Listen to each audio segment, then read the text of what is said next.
Here's how we can set the 24-hour time on Apple Watch. Let's get started. Let me show you how it works. If you are new here, most definitely subscribe so you never miss anything important.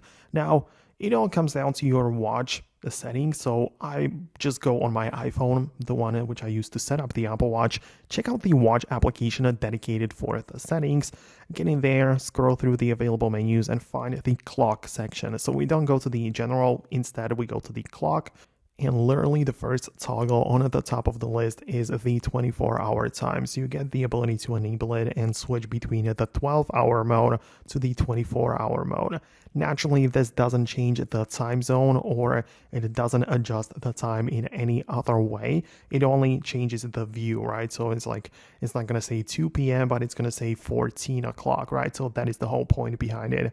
So it's pretty simple. Let me know if you manage to find it on your device as well. In case of any questions, you can utilize the comment section below. It's like me or even someone else might have the answer for you ready, but that would be about it. Hit the thumbs up on the video and subscribe for more so you don't miss the tutorials like this one.